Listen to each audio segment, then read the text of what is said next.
ये भारत का विदेश मंत्री कह रहा है कि चीन बहुत बड़ा है, हम उसको आंख नहीं दिखा सकते।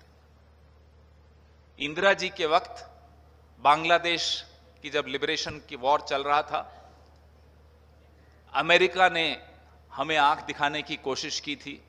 इंदिरा जी के पास भी ये बहाना था कि अरे अमेरिका तो बहुत बड़ी अर्थव्यवस्था है, छोड़िए, चलिए हम पीछे हट जाते हैं। इंदिरा जी ने तो ऐसा नहीं कहा था। 1962 की वो बात करते हैं, हम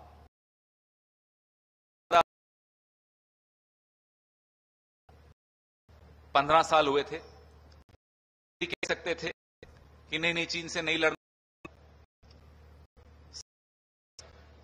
मैं ज्यादा बोलूंगा तो फिर आप लोग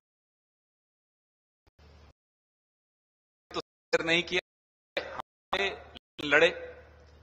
आज बिना लड़े एक कमजोर प्रधानमंत्री, एक कमजोर केंद्र सरकार, एक बहादुर सेना के होने के बावजूद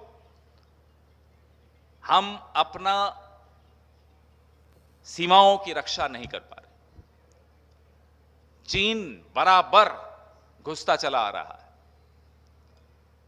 नए नए बहाने रोज होते हैं, लेकिन कितने भी बहाने बना लीजिए, 19 जून 2020 का वो काला दिन हम नहीं भूल सकते, देश कभी नहीं भूल सकता, ये विश्व नहीं भूल सकता, जब भारत के प्रधानमंत्री ने चीन को क्लीन चिट दी कि ना कोई घुसा ना कोई आया। अब उस वक्तव्य को ढकने के लिए कभी जयशंकर जी कुछ बोल देंगे, कभी कोई नया बहाना बना देंगे, लेकिन उससे कुछ होने वाला नहीं। उनकी ये टिप्पणी खेदजनक है, निंदाजनक है कि चीन एक बड़ी अर्थव्यवस्था है इसलिए हम उनसे लड़ नहीं सकते। तो इस माहौल से ये देश गुजर रहा है। आप सब जिन परिस्थितियों से जूझते हुए लिखते हो, टीवी पर अपनी खबरें दिखाते हो, वो कोई साधारण बात नहीं है। आप लोग भी बहुत बहादुरी से काम कर रहे हैं। ठीक उसी तरह हम भी उसी संघर्ष का हिस्सा हैं, बहादुरी से कर रहे हैं। कई बार हवाई जहाज के दरवाजे खुलवा दिए जाते हैं, लेकिन यह संघर्ष का हिस्सा है। हम आवाज उठाते रहेंगे। यह ऐतिहासिक हमारा महाधिवेशन है, ना केवल इन परिस्थितियों की वजह से ऐतिहासिक है। ऐतिहासिक इसलिए भी है कि एक बहुत ही शानदार तरीके से कांग्रेस के अध्यक्ष का चुनाव हुआ, पूरे विश्व ने देखा, और उसी चुनाव के आसपास एक नड्डा जी नाम के व्यक्ति हैं जिनको एक्सटेंशन मिल गई। एक्सटेंशन उस व्यक्ति को मिली जिसको मालूम ही नहीं कि वो अध्यक्ष कैसे बना, कोई इलेक्शन हुआ नहीं। ये स्थिति है हमारे विरोधी दल की। खैर, इकलौता राजनीतिक दल है इस देश का जिसके अध्यक्ष का चुनाव हुआ। चुनाव की प्रक्रिया सुबह से शाम तक आप लोग देखते थे, दिखाते थे। गर्व होता है इस पार्टी का हिस्सा बनने।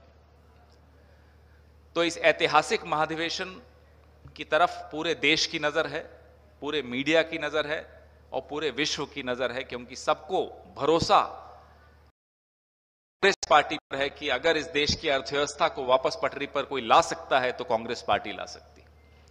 और हम लोकतांत्रिक मूल्यों की रक्षा करने में पीछे नहीं हटेंगे, व्यवस्था को पटरी पर फिर से पीछे नहीं हटेंगे। हम अपनी जिम्मेदारी समझते हैं, ये एक ऐतिहासिक जिम्मेदारी है और हम इस जिम्मेदारी से बचकर नहीं भागने वाले। हमें कोई डरा नहीं सकता। जो भी सुन रहे हैं आपके माध्यम से, उन्हें भी समझ लेना चाहिए, डर के लोग हम नहीं बैठे हैं यहां। हम निडर हैं इसलिए यहां 8 साल से संघर्ष कर रहे हैं। हम निडर हैं इसलिए 150 साल पुरानी पार्टी है। हम निडर हैं इसलिए अंग्रेजों से हमने लोहा लिया था।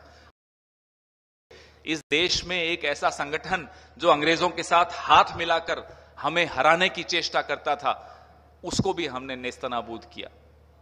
तो हमसे टकराइए, आप टकराते रहिए, आपका हक है, लेकिन हमें डरा सकेंगे ये मत सोचिए। आप कभी नहीं डरा सकेंगे। आपके सवाल।